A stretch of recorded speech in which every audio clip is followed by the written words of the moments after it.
Okay, so moving on to chapter 6, we are going to be looking at the chi-square distribution. There are three different types of chi-square distributions, and almost kind of I want to separate into two different types. There's a goodness of fit test, which we're on to do today, some examples, and there's also something called a contingency table. A lot of the formulas are going to be the same. Calculator functions are very different. It does use the same chi-square distribution, which we'll look at that chart a little bit. And what I want to do in this video is go through the process of calculating the test statistic and the p-value. You should have been able to go through the notes, and you should be able to see what your null looks like, what your alternative looks like, what the conditions are, because this is still a hypothesis test. The work should look the same. You still need to make sure you have your conditions. You have to have your null and alternate. Name the test that you're running, state the test statistic, state the p-value, and then your conclusion should sound very similar.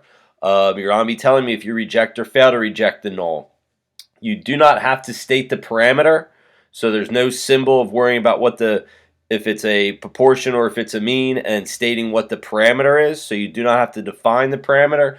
But after that step, everything else should be the same. Null, alternate, conditions, test statistic and p-value, and then your conclusions. Okay, so if we are looking at the first example for the goodness of fit, we're going to be looking at the color blindness example. So if you read through that, the important thing in this problem is stating that it is said that you have an equal chance to fall into any of the three categories. You're going to have to think about how things are broken up in this situation. In this case, it says that they're equal, so you can use the term uniformed in your null if you would like to, because everything should be equal or similar to each other. Now, what we compare in a chi-square test is what we observed and what we expect to happen. We have the observed values. We have the colorblind being 35, normal non-carrier is 69, normal carrier as 50. So those are what we observed in our research when we collected the data. We have to calculate what we expect to see. Now, since this calculation is seeing that each group is going to be equal, you need to just figure out what would happen and what we expect to happen if everything was equal. So what we're going to do is just split up the total number of observations, and we're going to divide them by 3. So in this case, if we add up our observations here, our total here would end up being, if I do this math real quick, it should be 154. So if I do 154 and divide by 3, each one of our expected values should be the same. Now I understand you can't have a 0.33 of a person. These are going to be estimates of what we expect to happen. The total of your observation expected should be the same. So we're going to leave it as 51.333 for each one, because again, it says that each group should be the same or equal chance of falling into those groups. Now, with the expected values and comparing it to the observed, looking at the notes, it showed that the formula for the test statistic was observed minus expected squared divided by expected, and we're doing the sum of that. What this summation means is that you need to do this formula, observed minus expected squared divided by expected, for each category, and then add those all up. So it does take a little bit of time, and even with only 3 groups here, you would have to do it 3 times and add up those scores. I'd like to quickly do a little shortcut on the calculator. This formula you should know. This is, again, we're looking at the observed minus expected, and we're looking at the difference between those. That's why, again, we're doing the subtraction. So really, a lot is the same as the mean, as the proportion. We're looking at the difference between those two values, the observed and the expected. Now, a shortcut, if you want to go to your calculator, right, I'm going to plug my 2 lists in. And the list here I have is L1 and L2, and there are my observed values in L1 and my expected values in L2. So I have those plugged in, and a shortcut for that formula, okay, it really is just plugging in that formula. Looking at it back here,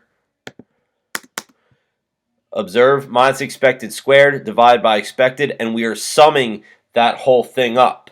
So what I'm going to do on my calculator, if you hit second stat, go over to math, and the fifth one down is the sum, meaning whatever I plug in after this is going to add up all those functions together. Parenthesis, L1 minus L2, close parenthesis squared, divided by L2, close parenthesis. And if we just take a second look at this, remember the list I had plugged in. My observed was in L1, my expected was in L2, so I'm subtracting those squared and then dividing by the expected. This is the exact formula. And if I hit enter, 11.33176, so 11.312 would be our test statistic.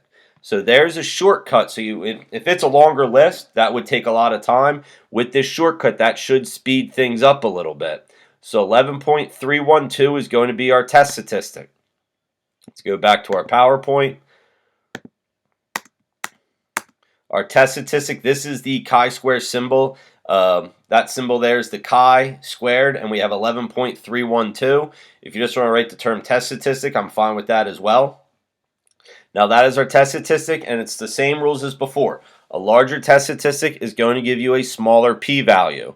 So 11.312, I mean, we haven't done too many, so it's kind of hard to judge if that is a high or low test statistic. When finding the p-value, we're going to look at the chart. First, I'm going to show you once. But to find the p-value, you need your degrees of freedom. Degrees of freedom is n minus 1. And since it's uppercase N, that's counting the number of categories. We have 3 categories in our set here. We have colorblind, normal non-carrier, normal carrier. So our degrees of freedom in this case is going to be 2. 3 minus 1 is 2. And that's what you're going to take to your chart. And here's our chi-square chart. Chi-square is a skewed distribution. We have our tail. It's always going to be a right tail test. And what we need to do is go down to degrees of freedom is the vertical axis. And here are all of our test statistics inside the chart. So I'm going to go to 2. And you just need to go across until you get to your test statistic. Our test statistic was 11.312. And that's falling in between these 2 columns here. 10.6 and 13.82. That would fall, that 11.312 would fall in between there. So our p-value, if you're using the chart, would end up being a interval, like we kind of did when we did the t distribution. Our p-value would be between 0.001 and 0.005. Okay, so that's what we would use as our p-value. So I want you to kind of look at this example again, maybe once or twice, just to see how it's done. To get a more closer estimate of our p-value, you can do this on the calculator as well. And I'm going to use the chi-square distribution. So if you go to second distribution, I kind of did that a little faster, I'll do it again. Second distribution, and we're looking at the chi-square CDF. And this works pretty much just like the normal CDF. It's going to calculate the area we give it. So I'm going to go down to 8.